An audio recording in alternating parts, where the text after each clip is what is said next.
Yo, what is up guys? Welcome back to another Alkali video. Today I am going to be walking through a couple of things in my level mystery dungeon, my first 2.2 level. A couple of you guys were asking like how a few mechanics were working, and yeah, I just thought I would show it off. Well, how I did it anyway. Alright, so the idea for this level is that you spawn in this dungeon and you need to find a way to escape, and basically if you go into this room here, it gives you some hints on like what you need to do to unlock the door and then escape. And yeah, that's the basic premise of this level. I think I might as well go over how I did the hints. So if we just hit F3 to turn off preview mode, I'm very glad that's a feature in GD now. But yeah, the first hint, what was the first hint again? It was yeah, go to where the liquid flows, then visit the flower. I'm very proud of how I've done the rhyming. I think it's cool. I think it's a cool little detail. So basically it just uses a lot of touch trigger like triggers. So basically I have like all of these triggers are touch trigger, and they move into, what's the best way of describing this? They move into place as soon as you touch like the location of where the hint is hinting for you to go to. So the first one, for example, is go to where the liquid flows. You go over to water, obviously, and then visit the flower where it grows. You go to touch the flower, and yeah, I've made it so that the triggers move into place like in order. So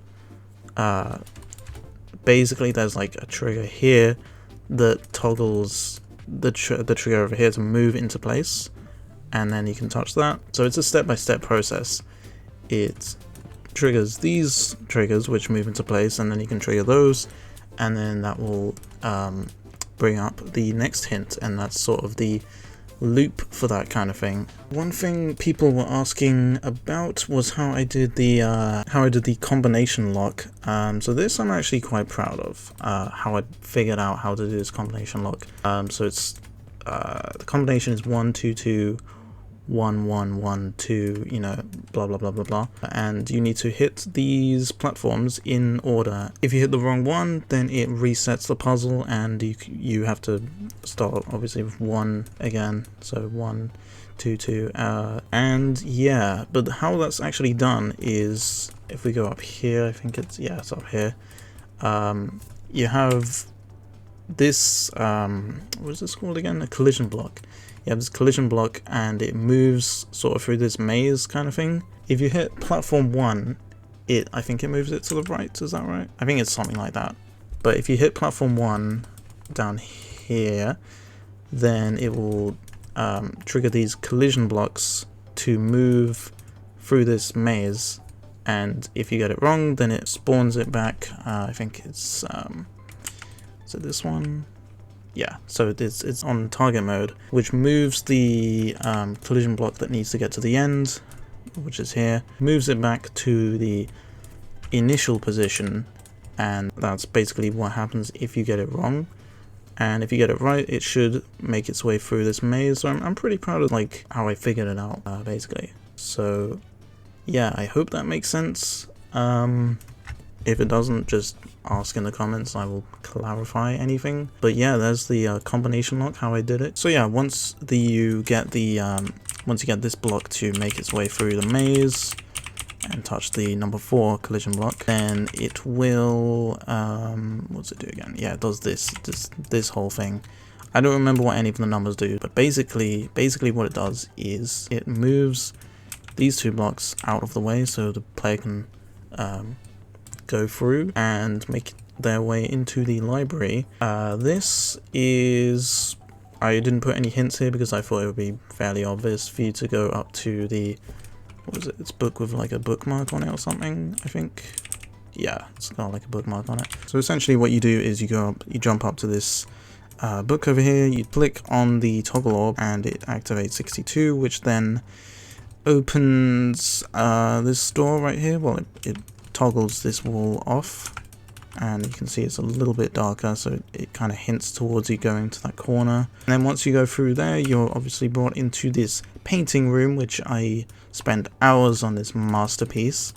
And this is a coin room, so you can go up to this roof part, and there is a frog, which I'll just show a recording of what happens if the frog actually gets to the coin. But yeah, it's just a little bit of an Easter egg room or slash coin room that I just had fun making, so fuck it, why not? Gave the player a little checkpoint so they don't have to do the puzzle again. Then we have sort of a platformer section where you have to, like, it's very simple, but it's jump on the platform. This moves across using a spawn loop, and they sort of make their way through that room, and then they go through this room, which I'm actually pretty happy with the design of this room. I think it looks pretty cool. These actually, I think, yeah, these use propeller, the propeller animation, so it's sort of a cheap way of doing the chains sort of moving up and down. Looks kind of, I don't know, dungeony. So yeah, I think that's quite a creative use of the propeller animation block. But yeah, they make their way through this, and then once they go over here, there's actually an option where you can make your way to the end doorway there, if you so choose to. Or you can choose to help this little guy down here and complete a quest to retrieve his bag. So once you touch this collision block, it then spawns it then spawns the bag to be collectible. This is the initial bag that is made not collectible by going to the extra section and doing that. No touch, no glow, no particle.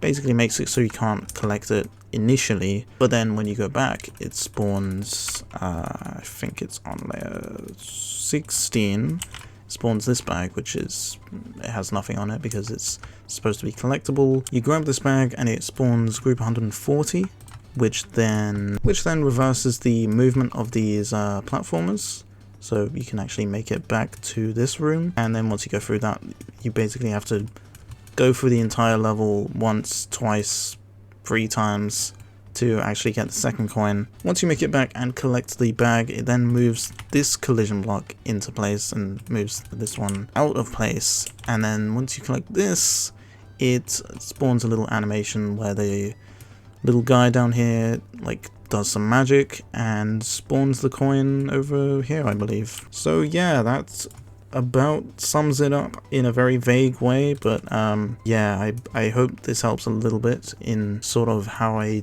made this level. I know I'm not great at explaining things, and I'm still very much new to the editor, like everyone is, so, you know, if you have any questions, just leave them in the comments. I will try my best to explain my process.